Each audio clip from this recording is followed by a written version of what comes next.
Graça e paz, amados e amadas, estamos em Josué 15 e como nós falamos anteriormente, de Josué 13 a Josué 19, nós estamos vendo assim um estilo administrativo de passagens bíblicas, né? Porque está falando sobre a distribuição das terras que as tribos estão recebendo. Então vai falar dos limites, das fronteiras, vai falar de toda a geografia para saber os limites aonde cada tribo vai permanecer. Então, aqui nós vamos ver, no capítulo 15, as terras dadas à tribo de Judá.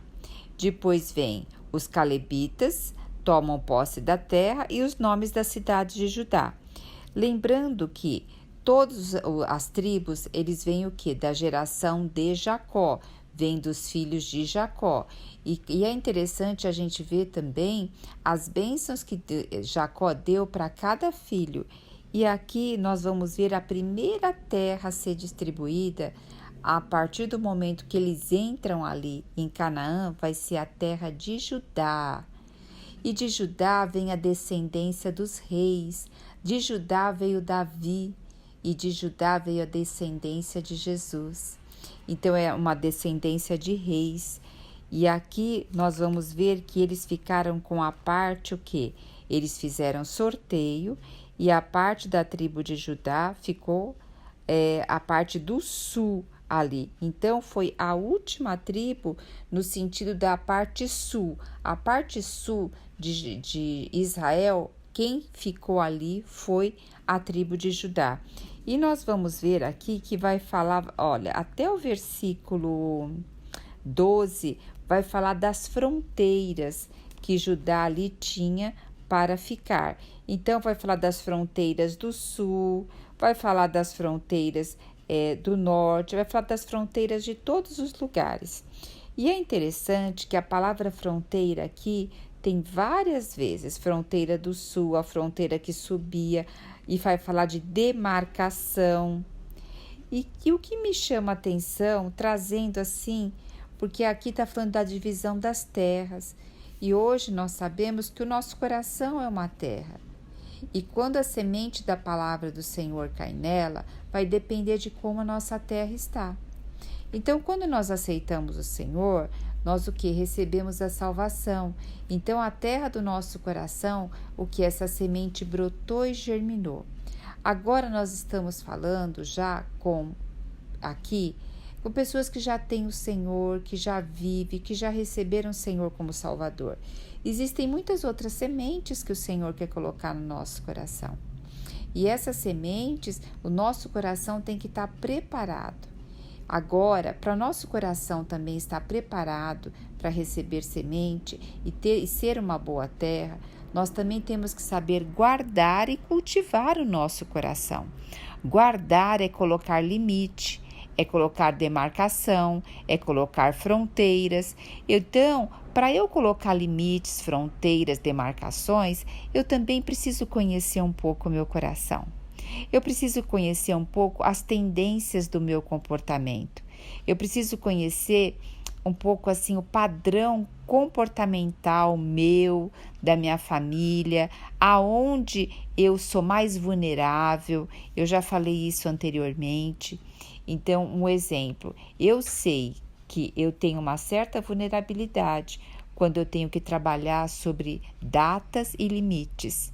Eu me torno vulnerável, fico ansiosa.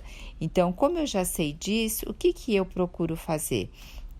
Sempre apresentar o Senhor em primeiro lugar, oração, para ver se eu devo fazer aquilo, para ver se eu devo pegar aquela responsabilidade dentro daquela data. Ou eu negocio a data, ou eu já começo a fazer antes e vejo a agenda. Então, eu vou colocar limites. Se eu vou pegar aquele projeto para fazer, se aquilo vai estar dentro do escopo do meu tempo e se aquilo não vai me roubar o coração do Senhor, não vai me roubar para a ansiedade. Então, isso é a gente começar a entender a terra do nosso coração e a perceber até onde nós podemos ir e até onde não podemos ir. Então, muitas vezes colocamos coisas grandes, nos desfrustramos e aí depois ainda ficamos frustrados e decepcionados com o Senhor. E isso vale para todas as áreas da nossa vida. Aqui eu falei em relação ao trabalho, mas vale para a área, qual o nosso estilo de vida, né? Nosso estilo de vida, ele que vai dar energia para o nosso corpo, vai dar saúde. Então, nós também precisamos procurar conhecer melhor qual é o estilo de vida que nós queremos e também estudar sobre esse estilo de vida. Porque muitas vezes nós somos muito pacientes, nós somos muito passivos. Nós simplesmente aceitamos um remédio que o médico dá, mas não estudamos por que daquele remédio, por que daquele problema que nós temos, quais outros caminhos existem, né? Então aqui eu toco muito quando fala das tribos, que vai falar de geografia, de fronteira da terra, de demarcação, porque nós vamos ver também, desde o versículo 21 até o final, vai falar sobre os nomes das cidades de Judá. Então vai falar assim, as cidades que situavam no extremo sul da tribo de Judá, no Negueb, na direção da fronteira de Edom, eram. Então eles também tinham fronteiras com todas essas cidades. Começa no versículo 22. Então vai mostrando quantas fronteiras tinha de um lado, quantas fronteiras tinha de outro. Vocês veem que é bem conhecida as fronteiras, a terra, até onde eu posso ir, até onde eu não posso ir. O que dentro da terra de Judá tem uma área que é mais seca, tem uma área que tem fontes, né? Então, nós aqui, eu vejo que o Senhor está falando, conheça também o seu coração. Conheça também o seu coração. E como que a gente conhece também o nosso coração? É renovando a nossa mente, como diz em Romanos 12, renovar a nossa mente. E renovar a mente é ter uma nova mentalidade. Não nos conformamos com o que acontece no mundo. Nós estamos em outro nível. E qual é o outro nível? É uma frequência diferente, uma altitude diferente. É realmente o que? Estar voltado para o reino e não para o governo da terra. Quando nós estamos voltados para o reino, nós temos um rei, nós temos uma nação e nós temos uma constituição. Ó Senhor Jesus! E aqui também eu quero ressaltar, no último versículo desse capítulo, versículo 63, porque está falando somente aqui de Judá. Depois eu vou falar da outra parte que tem aqui.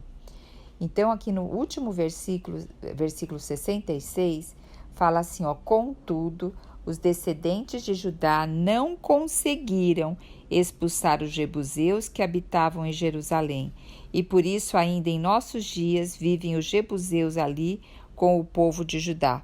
Então, quando eles escreveram aqui, também ainda vivia aqui o povo dos jebuseus ali junto ao povo de Judá. É interessante porque assim, Jerusalém mesmo, ela estava ali em Benjamim, que nós vamos ver na tribo de Benjamim, mas bem dizer quase que fazia fronteira com essa cidade. De algum modo, Judá aqui, não sei o que ocorreu, mas o Judá, o que aconteceu? Eles ali eram para expulsar os jebuseus. E nós não sabemos direito o que aconteceu, se foi falta de fé, se foi falta de crer, ou achar cômodo estar com outro povo ali. Então, não foi expulso bem aonde? Jerusalém. Então, aqui nós já vemos uma história que depois vai se desdobrar lá para frente, tá? E lembrando que Judá depois é aonde Davi vai reinar em primeiro lugar, que vai ser o rei ali de Judá, e ele vai estar ali também em Jerusalém. Porque depois nós vamos ver mais para frente que depois foi dividido Israel em Reino do Sul e Reino do Norte. E Reino do Sul estava aqui Judá, tá? Agora olha que interessante, no meio dessa passagem, falando sobre as terras dadas à tribo de Judá, as delimitações, as cidades que faziam vizinha com Judá, do versículo 13 ao versículo 20 tem um texto que se destaca, que é os calebitas tomam posse da terra, mas muito mais que isso, aqui está falando de Axa. Vamos entender um pouquinho melhor. E se foi colocado esse texto aqui, é porque o Senhor tem algo a falar para nós, que incluiu no meio daqui, da distribuição da terra a Judá, colocou esse texto. Então, veja só, o que diz o versículo 13. De acordo com as orientações dadas por Deus, Josué entregou a Calebe, filho de Jefoné, uma porção de terra em Judá. Porque lembra que nós vimos no capítulo anterior, Calebe, ele foi falar com Josué, que mediante tudo aquilo que tinha acontecido antes, ele tinha o quê? Por meio de Moisés, tinha assim, dado a oportunidade dele ter uma terra. Então, ele escolheu a terra que ficava aqui na tribo de Judá. E é interessante porque Calebe era também da tribo de Judá. E ele escolheu essa terra aqui que ficava um pedacinho ali na tribo de Judá. Porque mesmo tendo Judá, Judá é a tribo, mas depois vão ter os clãs. Os clãs, o que são? Os clãs são os cabeças de cada família. Então, nós temos o Calebe aqui. Aí, Calebe, o que ele fez? Quando ele foi lá para a terra, aonde ele pediu, olha o que ele fez. Ele expulsou desta terra os 3 Enaquins. Aí fala o nome dos Enaquins: Sesai, Amai, Talmai e os descendentes de Enaque. Lembra que os Enaquins, eles tinham uma descendência que era um homem forte, e alguns deles eram homens até acima da estatura maior, da estatura normal. Então, aqui Calebe foi lá, e Calebe tinha 85 anos. Ele comandou, um exército e marchou contra os habitantes ali, e conseguiu vencer. E foi quando Calebe também declarou que tinha que derrotar mais uma cidade, que era a cidade Kiriat Sefar. E ele disse assim: olha, quem conseguir possuir essa terra, eu vou dar por esposa minha filha Axa. Isso era comum antigamente, mas vamos ver Calebe aqui. Calebe, ele tinha o quê? Um clã com ele, e ele tinha soldados com ele. E Otniel também o quê? Tinha soldados que ficavam sob comando dele. Então, Otniel, filho de Kenaz, irmão materno de Calebe. Então, eles tinham aqui um parentesco, Irmão materno de Calebe. Conquistou a cidade. E Calebe o que fez? Deu a sua filha Axa por esposa. Então, Calebe, ele também se preocupou quem seria a esposa da filha dele. Teria que ser um homem forte, que fosse lá, conquistasse, que tivesse voz de comando. E nós vamos ver que Otniel, depois que Calebe falece, depois que Josué também falece, Otniel, ele vai ser o quê? Um dos juízes aqui de Israel. Então, ele tinha um coração para o Senhor, era um homem destacado. E aí, ele casou com Axa. E o pai deu de presente para Axa, a Calebe, uma porção de terra. Mas a porção de terra que o pai deu não era uma porção boa, era uma porção seca. Aí, Axa conversou com seu esposo para que ela pudesse ir até Calebe e solicitar uma outra coisa. Veja só. Isso, aos olhos normais, aos olhos da conduta da época, não era uma coisa normal a ser feita. Não era uma coisa que fazia-se. Conclusão, Axa primeiro conversou com seu esposo, então eles foram ele concordou, Otniel concordou, e ela foi lá. E aqui diz que, vamos ver aqui, Axa se dirigiu para o lugar onde Calebe estava. Assim que desceu do jumento, o seu pai indagou. Opa, foi até o pai, desceu do jumento? Então, já é uma atitude que o pai pergunta: que desejas, minha filha? Porque tem tudo uma conduta. Aí ela fala: dai-me um presente. Ó Senhor Jesus. E diz assim: visto que me destinaste terra seca do Negueb, Dai-me, pois, bênçãos como fontes de água. E ele lhe deu as fontes superiores e ainda, sabe o quê? As inferiores da região. Essa foi a herança dos filhos de Judá, segundo seus clãs. Nossa, me toca muito, sabe por quê? Muitas vezes, na nossa humildade, entre aspas, a gente não pede para o Senhor bênçãos. A gente não proclama as bênçãos da palavra dele. A gente não declara as bênçãos que nós temos. Na palavra, o Senhor tem bênçãos para nós. E nós não declaramos essas bênçãos. E o Senhor está dizendo, olha só, aqui Axa, ela recebeu, mas ela não ficou feliz com o que ela recebeu. E ela o que? Foi lá e pediu uma porção de terra maior. Ou melhor, uma porção de terra que fosse irrigada. Então, e o que se faz com uma porção de terra dessa? Cultiva. Se faz o que? Crescer. Faz coisas ali para crescer, para sustentar. Porque veja só, o Senhor nos dá semente. Mas uma porção é para nós comermos e outra porção é para nós, o quê? Multiplicar, abençoar vidas. Então, ela tendo uma porção de terra, que era uma porção de terra agora, que era para o cultivo, ela ia comer e ia abençoar vidas. Então, nosso coração hoje é assim, não é pedir simplesmente para nosso deleite, é pedir sim, o Senhor quer que até na palavra do Novo Testamento fala assim, não atarás a boca do boi que ara. O boi tem o quê? Ele pode estar comendo daquilo que ele está trabalhando.